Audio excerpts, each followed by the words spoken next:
Hey everybody, hey traders, happy Monday. Chris Pulver here. Welcome to the weekly outlook. Let's talk about all things stocks, forex, cryptos. The week is February 1st through the 5th.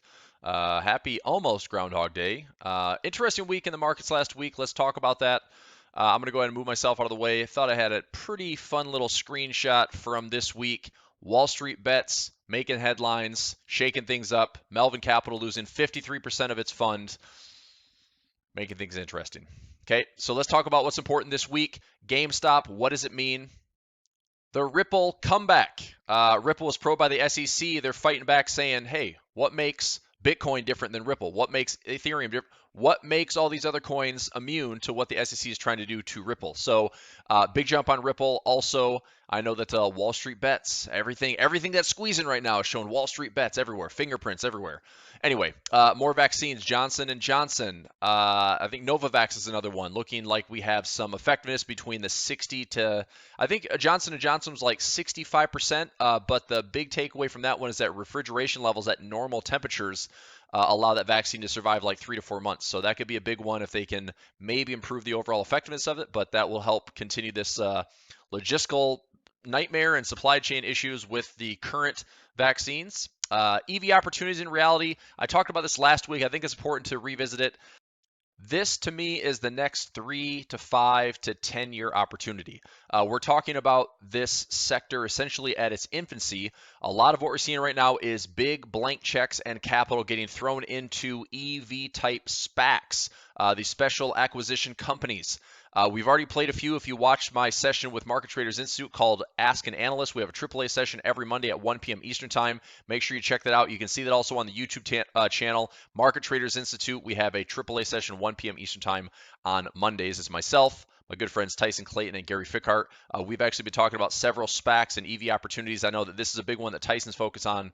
And again, this is really in the infancy, where I would say the next 3 to 5 years, 10 years. I mean, we're looking at major companies talking about fleets, whether it's semi-trucks, delivery vans, and major automakers that are talking about going carbon neutral or no longer making gas, oil, combustible engines by 2035. I'm talking about like Toyota, Ford, GM. It's the EV race going on right now. So this is going to be an important sector to watch. I think as an investor, is it all in on EV? No, of course not. But it is a part of my portfolio that I'm going to start looking into as far as playing something outside of Tesla. I have Ford stock, GM stock. Tesla, I haven't gotten back in after I closed out for the 400 to 800 breakout. I'm waiting to see if the market as a whole will bring Tesla back down. But good runs at 52-week highs on Ford and GM. But there are so many other components to this. I mean, it's who makes the batteries, who supplies the batteries, who delivers the batteries, who makes the chips, who makes the components, who pieces this together. All the billions and billions that these major automakers will be going to. And is Amazon going to have an electric fleet of delivery vans? Will we have FedEx, UPS having green vehicles? Will we have semi-trucks and fleets having green vehicles? This is a big, big deal. And in order for this, aggressive campaign to be carbon neutral or reducing the footprint by a substantial amount in the next decade or 15, let's say 10 to 15 years, this is part of it.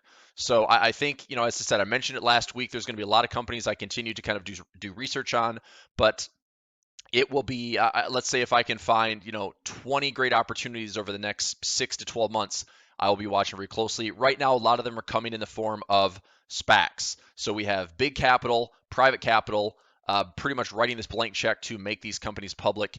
If you're not familiar with what special acquisition companies are doing right now, it is really the shortcut IPO. What I've read is that IPOs traditionally take about 13 to 18 months for underwriting and to bring it public, and SPACs are taking about 3 to 5 months. That's a huge difference when it comes to money getting put in, companies going public, and right now we've seen the environment where as soon as it's public and tradable, it's already starting to jump. And I'm not saying that SPACs are always great plays, but they've been really nice plays, and there's been tons of them. And the SPAC underwriting has been just insane the last 12 months. So continue to watch for that over the next 6 to 12 months. Volatility when it comes to the stock market, what happened last week? Volatility is up. We saw the VIX, for example, nearly hit the yearly pivot at 40. It was, I think, the high last week at $37. Also a case for the US dollar. I talked about this morning in a little bonus session for my Flex Trading Room. Somebody had asked, look, the Fed is printing $4 trillion, or the U.S. is going to undertake this massive, again, like printing stimulus package. How do we expect the dollar to get stronger? Technicals are what is building the case for me. We had a 5 or 6 month trend last year on the dollar that pushed it down to fresh lows. We pushed it into fresh lows again to start out this year. But from a technical standpoint, we have that 5 or 6 month trend, which in Forex typically equates to some type of minor correction. We also pushed into 3-year lows on the dollar, and we also had net short positions at all-time highs or very close to it. So, from a technical reason, I think that, Forex is pretty efficient market, pretty balanced market, and even if it's a correction on the dollar, I'm looking for some near-term dollar strength, let's say the next 1 to 2 months. So I have a case right now where I like to be short euro dollar, short Aussie dollar, short New Zealand dollar. Pound dollar is the one that I'm staying out of for right now. I like long dollar CAD, long dollar Swiss, long dollar yen, which has been sneaking up on me. I'm gonna show you that one here in a little bit on the charts. 104.50 has been broken. I'm curious if we hold that level. Will the Japanese yen stay weak enough to allow the dollar yen to continue to rally? 109 is a great level, which is 500 pips away. So there is a decent case alignment wise for some dollar corrections, dollar strength. And but I'm not saying this is a trend changer necessarily. It's just corrections. We could have slow, choppy corrections with dollar strength that gives us plenty of opportunity to make some profits. And then we see dollar weakness coming later. But last year, the market moved so aggressively against the dollar. A lot of this stimulus stuff, a lot of this extra printing, a lot of this, dovish Fed was being priced in by the Forex market. So let's go back to the very beginning for GameStop. What does it mean? I'll be really brief on this. Pretty emotional week last week. Not in a bad way for me, just more frustrated and upset on Thursday when, Robinhood, Webull, Interactive Brokers, TD Ameritrade, E-Trade, like all these platforms, all these retail trader platforms and brokers ceased trading, shut down their platforms. Platforms froze, delisted some of these instruments. Very frustrating, and especially to see the price action that commenced on Thursday last week when you saw GameStop, for example, was up to $470, almost $480 at the high, dropped all the way down to $114. Now, in my opinion, with retail traders not in that trade, because I would say most of them were locked out of their positions, to me, that was the double and triple down by big money. That was the double and triple down of hedge funds like Melvin Capital and Citadel and everyone else that was caught up in getting squeezed out of their positions and closing for losses. That allowed them to double and triple back down, I would think, and recover most of their shorts, if not, again, maybe they didn't recover all of it, but I'm sure they mitigated some of that risk. Nevertheless, short interest float right now is still not any better. We're still looking at GameStop, a short interest float around like 120%. The stock is trading at $300 plus. I'll check it right now in a second here, but let's say it's trading at $300. It's like the stock has never been higher than $50 or $60. So it's like it is asinine to think that GameStop is going to go to $500 to $1,000. Meanwhile, we have the short squeeze of the century, speculation like crazy. Is this tipping the scales to like kind of break the market? Here's my takeaway. After last week, a little bit of reflection. Friday, like brokers are like, "Oh, we're sorry. We don't want to look like the bad guys here," i.e., Robinhood. So they try to, limit some of the opening or purchases were available on Friday, but it was like, Friday volume was pretty weak. So if something is really going to change, if there's going to be some dramatic overhauls or regulation, I think ultimately here's what I think the short-term fix. Most funds are not going to be as forthcoming with publicizing or publicly reporting their short positions. That's a problem. That's not really transparent. Secondly, for the retail trader, I think that brokers, for example, instead of having to shut down the platform, what they could do is they could essentially just delist certain instruments and also increase the capital required to start trading and deleverage most retail trading accounts. So if you open up an account, some accounts you can trade on cash, some accounts you can trade on margin. Margin allows you to essentially borrow or leverage your account. And that's what most, Robinhood and small retail accounts that, let's say somebody opens an account for $500 or $1,000, they're trading on margin. In order to take a small amount and turn it into a big amount, you're trading on leverage, you're trading on margin. That could be changed. The capital requirements, the minimum deposit requirement could all be changed. Some of the instruments could be taken away. So I think at the end of this, it's not necessarily going to be in favor of the retail trader. but this has certainly exposed some of the imbalance and some of the unfair nature of, hedge funds were making a big stink about we're upside down, we need help. They're getting lines of credits and bailouts essentially from their own friends and allies. Meanwhile, retail traders are completely locked out of their accounts with nothing to do other than sell their positions that they're trying to make run higher. And again, I'm not saying that Wallstreetbets and this little Reddit army is right, but I'm not saying that hedge funds are right either. So it's certainly a David versus Goliath situation. But my takeaway from it is the immediate fix, most likely if it's SEC oriented, would be something to the tune of, the transparency should be there. I hope it is. But I feel like, hedge funds are going to be a little bit more reluctant to report those short positions, especially when it's, look, I was in AMC with like a 35% short interest float. GameStop was 150%. So it's not surprising that GameStop has made the just ballistic run that it has. But if you look at the stock, it's like it has no business being at the price that it is. So it's been an amazing run. I have friends of mine that are in GameStop. I day traded it last week on Monday, Tuesday. Wednesday I was watching. Thursday I was locked on my platforms. I ended up withdrawing about 90% of my Robinhood funds, and I'm transferring that to a couple other broker accounts. I wasn't real happy. I've been in Robinhood for a long time, and I wasn't real happy with how that transpired.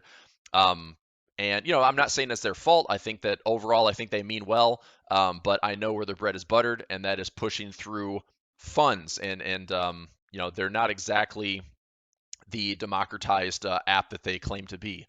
So I'm taking it to other platforms. I still have an account with TD Ameritrade. I'm opening something up with Tastyworks and with Webull, so I'll be splitting up some of my capital into a few different brokers. So if something does happen, I have some options. I certainly don't want to be locked out of everything. That was why I was so angry last week on Thursday. So anyway, more regulation probably coming. I would imagine that for the retail trader, and I'm saying this because I saw this happen in FOREX, 2008 and 9. Financial crisis, Dodd-Frank, more requirements for brokers, less leverage available to traders. 2015, massive shakeup in the Forex industry, same thing. Margins went up, capital requirements went higher, margins changed from broker to broker. There was a contraction with broker availability. So, a U.S. trader, for example, in 2000, say 10 to 15, let's say that Forex brokers you had maybe 6 to choose from, maybe more. After 2015, way less. Essentially, it came down to like 2. You went from, let's say, 6 to 2.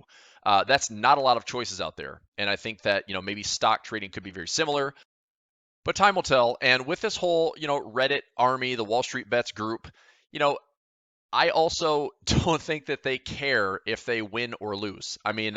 I want nothing more than for the little trader out there with small leverage accounts to make just a life-changing profit.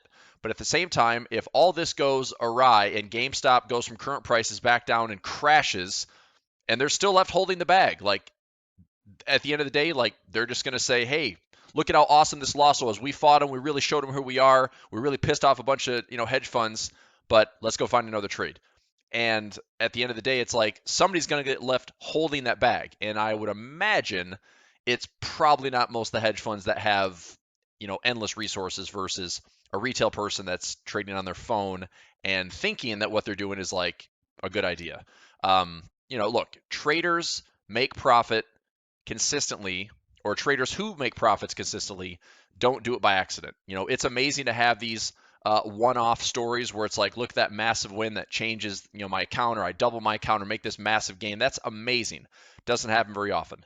So if you've been in this game for a long time, that's really what it boils down to. It's about survival and making sure that you're always at least protecting the downside in some capacity. I have no interest in, throwing it out there and trying to make a stand and make a statement when it's my profits and, my livelihood that's on the line. So that's not what I'm interested in. But maybe that's not this mentality. Maybe this is like, you know what, screw it. Let's make a stance. Let's do this and see where it goes. And more power to them, I guess. So we will move on. Let's get into the charts here in just a moment. Let's understand there's risk in trading. Please and always use trade capital only. Do not trade with money you cannot afford to lose. Everything I'm talking about is for informational and educational purposes only. Social media, if you're following me out there, everything's going through primarily my YouTube channel. You can just type in my name, Chris Pulver. I'll be me with a suit. I've got about 3,000 subscribers right about now. Certainly hoping to grow that. And I will say this, I'm doing those Keep It Seriously videos. Keep it seriously simple, best trading strategies. I probably need to fix the naming parameters on that, but I have 11 modules right now, 11 lessons. That's all free education. I have 2 more in the works right now that I'm trying to finish up all the editing on. But I wanted to do some live sessions. If you're interested, watching this video right now, leave a comment in the description of this video and let me know if you're interested in doing a live Keep It Seriously Simple Q&A. That allows me to answer a lot of questions at one time versus, little lessons. Now, granted, my modules and lessons are supposed to be timeless. My idea is I put the videos out there so everyone can watch them. It doesn't matter if it's 5 years ago, 5 years from now. These are all things that are relative to trading now. And things I've used over my career to find some success and hopefully answer a lot of kind of timeless lessons and things that people need along the way, which is, equity management, margin, choosing the right broker, using support resistance, using trend lines, finding good trades, adding to winning positions. I'm going to do one specifically. This is a great feedback request. I believe it was from a trader of mine, Kathy. I think Kathy. If it was somebody else, Casey maybe. But awesome request, and it was help me manage a bad trade. Do a video on managing a drawdown, managing a bad trade. That's awesome. I think that's a great subject, and some traders find themselves in some trouble. I've done it before. I've had to tweak a few things with how I manage trades now to try to avoid some of that trouble, but I still find myself in some drawdowns. I always, have working capital, but I always have plenty of margin and dry powder available. So I do think that's a great video subject. Also, I'm doing one on my portfolio backtester and portfolio architect. That is something I use for my robot trading, and is an awesome piece of software that the gentleman and team that created it also gave me a huge promo code. So promo code KISS, I'll share the link when I do that video. And you can get $50 off the license, and that is a lifetime license. And that portfolio has literally saved me hundreds and hundreds of hours of testing and optimizing. It's a great piece of software, and I can tweak my robots. I can set them all up. I can run them on multiple years, multiple tests, multiple currency pairs, multiple whatever, and set all the parameters up ahead of time and just walk away and let the robot and the software do the rest. So those are my next 2 Keep It Seriously Simple video lessons. But like I said, live Q&A if you're interested. Leave me a comment and say, yes, I'd be interested in a KISS Q&A. Cool.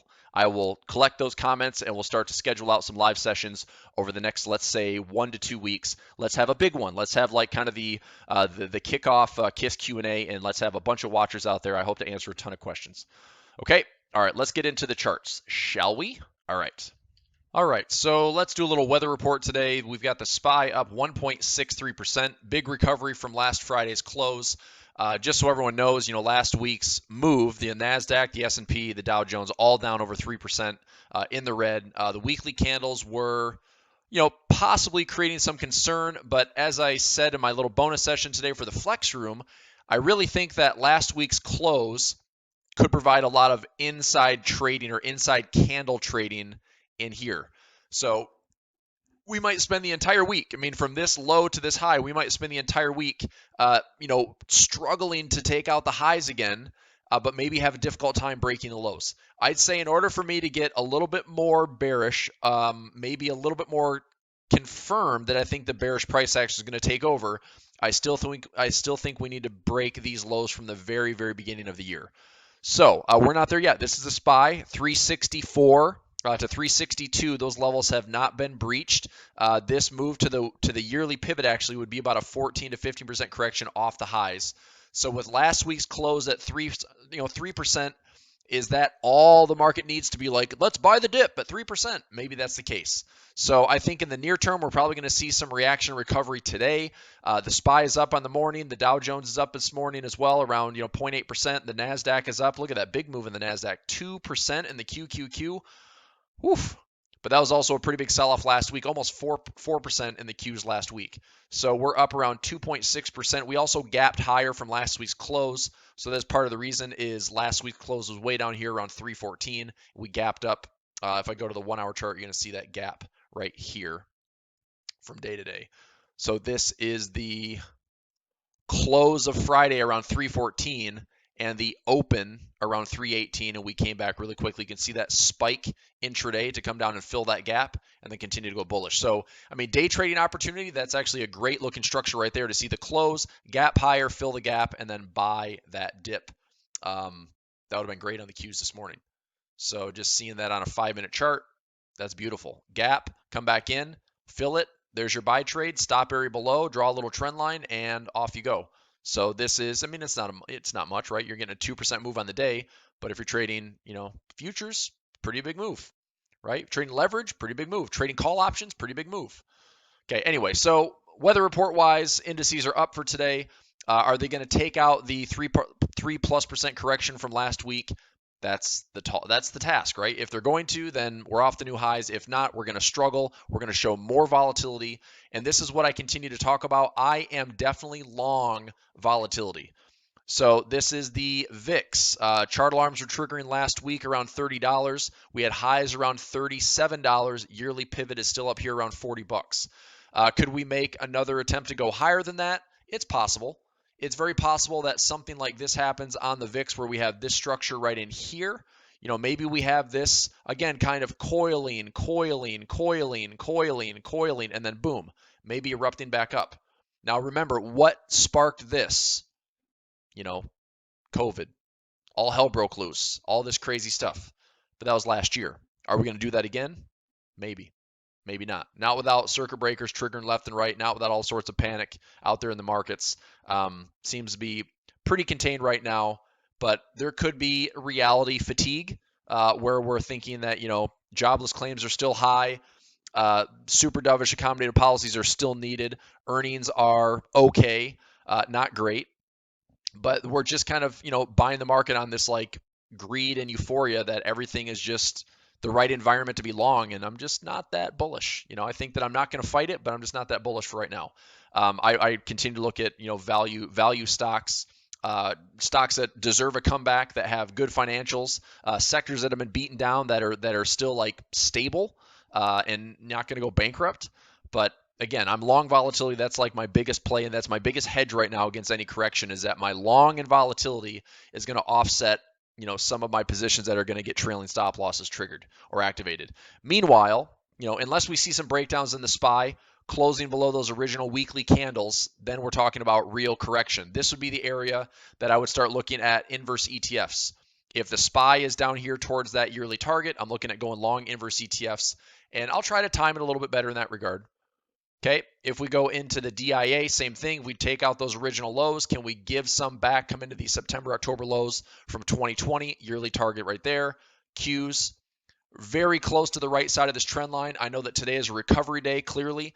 Do we come back up in tech and make new highs? Or do we use the sell-off from last week to just be this massive candle that just provides inside candle structure? And if we simply go on the right side of the trend line, I think we're looking at a better top forming on the QQQ and the NASDAQ. Okay, but I still like long on the VIX. Let's talk about some currency pairs. I mentioned the dollar. Case for dollar strength. Here it is. Okay, we have a really good wave count on the dollar. 1, 2, 3, 4, 5. Typically after a 5-wave move, and I said this is like a 5 to 6 month trend last year, 5-wave move on a higher time frame. We're coming into 2018 support, that we have an ABC correction, or at least a 1, 2, 3 wave correction. So in the corrective cycle, I think the dollar at least comes back into this previous support to become resistance around 92.50. We may end up coming back into wave 4, which is up here near this yearly target. So I think that right now we're in the midst of a correction cycle on the dollar. This is target 1. This is target 2. If I am long the dollar, then if we hit this yearly pivot, I am closing out for all the profit that I possibly can, because more than likely this downtrend will resume. All right. But I think right now I am working this area and looking at dollar strength in the interim. Now, the difficult thing for this one is I think traders are trying to think like, well, maybe the dollar's taking off and they want it to go really fast to their profit targets. And because this is still a correction cycle, what it might look like is this. It might be really, really, really slow up until that correction is done, and then the market drops. So we might have to be very patient here for maybe a 1, 2, 3 month type correction where the dollar just stays kind of stable and resilient, and it finds these levels here and then resumes the downtrend in a much faster pace.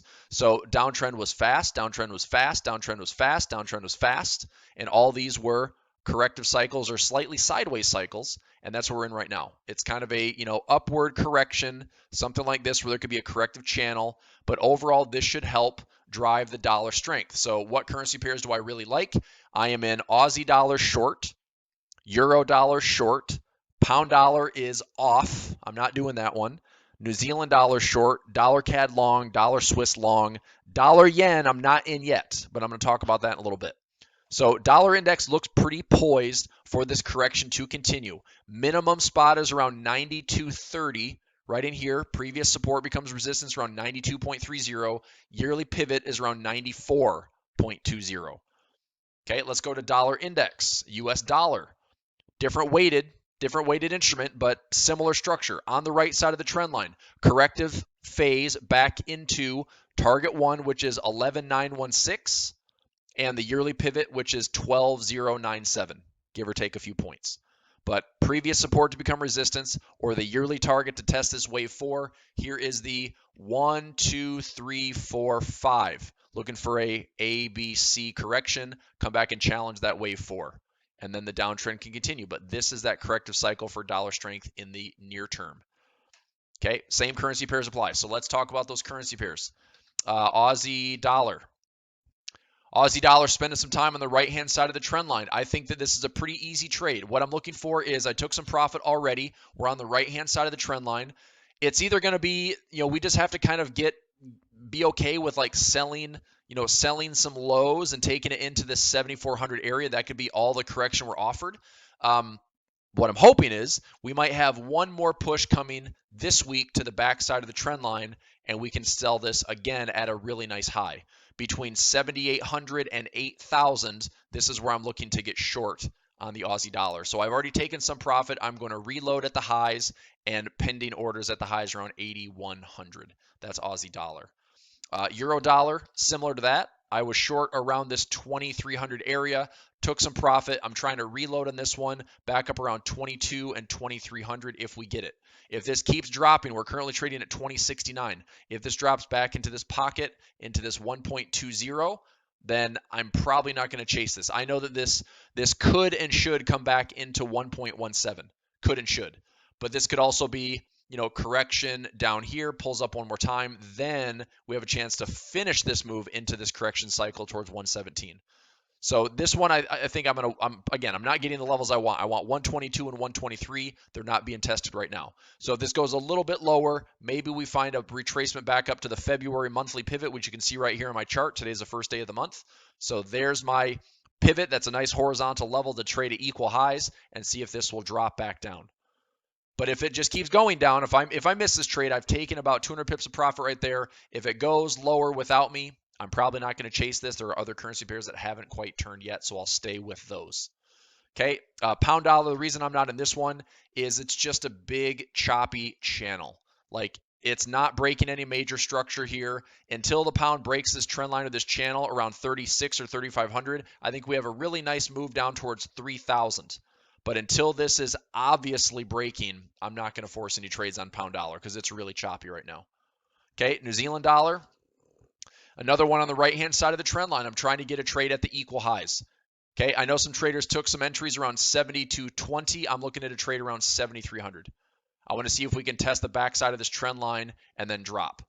If it does indeed close below this low, let me get a price point on that. If we break below 7,100, if we push below that, then I'm going to start looking for some shorter time frame entries, maybe some robots to get in on some smaller trends, previous high, which brings me back to around 6,800. I think that's fine. Like 7,100 around this low, 7,100. If we get to 68, that's 300 pips. There's plenty of opportunity in that move right there to still grab some chunks out of the Kiwi dollar. Dollar CAD. This one is heading up. We're at 28.36. I'm long around 27.55. We actually got filled last week on Wednesday with an FOMC pullback, which it was nice we put in the pending order because it was filled exactly where we wanted it. So 27.55, we're long. I'm going after 1.30 or higher. You can see the similarities between the dollar index and the dollar CAD. 3,000 is a conservative level, past support. If we go up any higher than that, 33.50 to 3,400, previous highs and the yearly pivot. So I like dollar CAD long. Oil has been sideways, so we're not really getting much of a play out of oil. That's I mean, that could help this trade. If oil all of a sudden starts to drop below $50, then I think the dollar CAD starts to move a lot faster to the upside. So in the back of my mind, I'm still wondering, okay, this looks good technically with the dollar just kind of gaining that steady strength. But if oil starts to actually break support below 51 or $50, then this could help accelerate this move to the upside. So I do like dollar CAD long. I'm at 27.55 and riding those profits.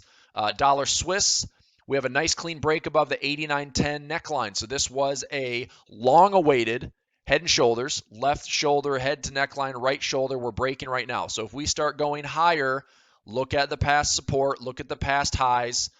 I love this yearly pivot, which is around 9,200. I still have this pocket at 93, 93.50 in fact. I'm actually trying to hold long on dollar CAD, or I'm sorry, dollar Swiss towards 93.50. So this might be a more complex correction. Perhaps we come back up to this support, find the backside of the trend line, come back down into the lows again, make it more complex where this forms this kind of double bottom. Then we go back to the right side of the trend line. Overall, I'm looking at this kind of big area as a potential bottoming formation. And in order for dollar Swiss to go longer term towards 1.00, which is way up here, we're looking at a pretty massive correction pattern that's going to have to take place. So I think in steps and phases, this is going to be a great trade. So we have a little pattern right here that just started to materialize and break this week. It broke today actually above 89.10. Previous support, previous resistance. Let's see what we can get on the right side of this trend line. If price can get up here towards 92.50 to 9300, now we're looking at consolidation over here and most likely continuation coming later on dollar Swiss. So I do like this trade. Dollar yen, as I said, I do like dollar yen. We're currently trading at 104.99. Now look, we've had 4 to 5 daily candles on the right side, or just recently the 4 to 5 candles have been quite bullish and pretty much straight up. Now, are we heading up to this yearly pivot around 105.50? It's very possible that we continue for another 50 pips. Now, my question is, this was incredibly important support that was broken, but we still didn't come back and test 101. We still didn't come back and test 100. Now, if we spend some time on the right side of this trend line, could we come back and use this structure again and have this be a floor that the dollar yen can build itself off of for this recovery towards 109 and 110? I don't know. The dollar yen it's so tricky because it can move straight up and you're just like, I guess I should have participated in that. Or it will do absolutely nothing and just have like one of these wild, crazy, straight up moves or straight down moves. So at the end of the day, like I might not trade the dollar yen at all. And it will be disappointing to see it go to 107 or 109. But the same thing is we're above 104, 104.50. I think if we stay here and consolidate, I could certainly look at some buy stops to participate in this move to the upside. I could also just simply wait. Maybe it pulls back to 104 again. Maybe it pulls back to the backside of the trend line. I can still be very patient on this dollar yen and make a big trade coming later or have a big trade coming later. So time will tell. If it comes up here and pulls back, I'm looking for a chance to buy the dip and maybe it consolidates a bit longer before we see this continue to go higher. And that's fine. Like if we get it to set up, I will certainly get some robots on it, set this one up. I have a new strategy called the Price Action Pro that I absolutely love. And here's why. If I have this trade that I want to plan it out, I can plan this trade out with automation and just let the robot sit there and take all the trades for me. So as an example, let's say that price came up here to hit the yearly pivot at 105.50. Well, if I wanted to buy this at 104, I can set up basically a support window and I can tell this robot to confirm support in here, start buying. And if it buys there, great. And it can take profit at 105 if that's going to be 105.50 resistance, or I can set a profit target way the heck up here. And I can buy more over here. I can buy more over here. So I can plan the robot out ahead of time, get my parameters set up, and the robot is just responsible for helping me enter, helping me execute according to my trading plan with a universal stop and a universal take profit. So to me, it's, I thought about it as I built something that if I was a broker, if I was an educator, I would be standardizing how traders can take trades. Every trader learns I have to have an entry, I have to have a stop, I have to take profit. Right. That's the best kind of black and white way to trade. But to do that, I certainly know that in a 24-hour market like Forex, you can miss a lot of trades by having the best plan and still not being in front of your computer or on your phone or missing those trades. So, I've been doing this way too long to be missing trades, and I still do it. And I spend 6 to 8 hours a week with traders in my flex room, and I still miss trades. So no more missing trades. Okay, so in the description for this video, actually, I'll include a link. If you want a direct link to buy the Price Action Pro or check it out or see more information on it, I'll put a link in there, so check it out in the description for this video. But I teach this every day in my trading room. We're utilizing it more and more now that it's available to students. And it's going to be great. It's a way for us to kind of automate ourselves as we plan through our trades. And that gives us a lot of options to work with, which is really cool. All right, so that's our dollar crosses. Watch the DXY, watch the US dollar. Dollar pairs, my favorites: Aussie dollar, Euro dollar, New Zealand dollar, dollar CAD, dollar Swiss. Those 5 I am all over. Pound dollar, I need that channel to break. Dollar yen, as I'm talking about through this chart, we might have some indecision around that yearly pivot. If it comes back to the backside of the trend line, maybe some strong support holds around 104. If it just keeps running, maybe we see something like this. Maybe it's up here to 105.50. It pauses. Maybe we have a bull flag. Maybe this bull flag just breaks and goes higher, and we see this run up to 109. So there could still be ways to participate in this dollar yen, right? Other pairs that I'm liking right now, a couple more before I let you go. Let's see here, 108.20. I did a little scalp on this bad boy. The Euro Swiss used the yearly pivot beautifully at 107.50, came right up into the 108. We'll just call it the 108 chunk. I've been scalping this thing for the last 7 months. All of this past support resistance levels, I'm buying it at 107, taking profit at 108 plus. Buying it at 107, taking it at 108. I mean, it's literally like the 6th time I've done this. So I took a trade here around 107, 107.50, and another trade at 107.75, and it's up towards 108.20. I went ahead and just took some profit today. Okay, just took some profit, banked some profit, and I'm scalping it. I want it to break and go higher. I want it to close above these highs and go to 110.45, which is 2020's pivot. That's the yearly pivot. If we don't break above these highs, we don't get above 105, 107, even 109, then clearly there's resistance there and it just keeps coming back down. So if it comes back down, I'm going to buy it again at 107, 107.50. If it goes back up, I'll take profit. I'll buy it again, I'll take profit. I've said this for months. I'm still going to keep trading it. My long-term view is still going to 110.45. Okay. I also really like the Aussie New Zealand. This one is currently trading at 106.44. I'm starting to get more and more excited about this one. We might see some lows happening here that push it back up into 108. Ideally, and this is kind of what I'm hoping for, is we start just drifting lower, lower, lower, find the monthly, find the yearly target, maybe drift into these equal lows. And then I start looking to buy some really nice levels, take it back up into some pockets and inefficiencies around 108, possibly back to the highs around 110. So I'm starting to look at a pretty big trade on the Aussie New Zealand. And this is going to be a big plan. So stay tuned on Aussie New Zealand, and we'll plan through this one over the next couple of months. But hopefully we can turn this into a big, big trade and big profits. Okay, so I've got to go. I'm actually about to start up my 1 o'clock Ask an Analyst session, which is another thing. If you want to follow me on YouTube, as the time processes this, you're probably going to miss that live session. But make a note of this. Mondays at 1 o'clock. If you want to join me for a AAA YouTube session, it's Ask an Analyst. You can look that up through Market Traders Institute. I'll include that in the link for this description in this video. My Price Action Pro, if you're interested in seeing more about it, I did a couple videos on it. You'll see it in a trading room. Lastly, Keep It Seriously Simple video series. I have 11 lessons. Some of them are multi-parts, like part 1, part 2, part 3, but 11 total lessons. I'm building more of them, but I like the strategy. Keep it seriously simple. I like the naming parameters. I'd like to do some live Q&A. So if you're interested in that, make sure you leave me a comment. Yes, Chris, I'd like to do, the KISS Q&A. That'd be awesome. And get some questions, throw some questions out there in the comments so I can have some things to answer when we do this session live, and we'll get it scheduled out, and we'll probably look to do it in the next week or two. Okay, all right, I'm going to let you go. Happy Monday. Have a great week trading. Let's keep an eye on GameStop. Let's keep an eye on the markets as usual. See if this week's candle is going to be inside from last week's sell-off, or if 3% plus was buy the dip and we're right back at it again. We'll find out. But good setups in currencies. Cryptos, I think I talked about that earlier. I had this really pleasant surprise in cryptos. Ripple, pretty much resetting, but we went all the way up to the highs at 75 cents. It's been resetting as Ripple's like, hey man, don't single us out. We're just like everybody else. But a lot of volatility on Ripple today. I did increase some of my holdings. Ripple I'm still holding. XLM is Stellar Lumens. XLM USD. This is essentially a correlated pair or correlated crypto close to Ripple. It's at 32 cents. I bought this last week around 23. I'm in Link. I'm in BAT, or the Basic Attention Token. Anyway, I added some extra diversification to my crypto portfolio, and I'm going to see what happens. But it's the majors. It's Bitcoin, Ethereum, Litecoin, Link, Ripple, Stellar Lumens is an add-on as a correlation to Ripple, and the basic attention token. Those are my, I believe, 7 that I'm in right now. Okay, that's it. Like, have a great week. I'll see you in the trading room. Let me know. Like I said, like the video. I appreciate it. Leave a comment. Let me know if you want to do those live Q&A. And if you're interested in Price Action Pro, you can check it out. I'll give you a link to it. Watch the videos and explore and ask me questions. Okay, not going anywhere. See you next week. Happy trading and lots of profits. See you soon. Bye.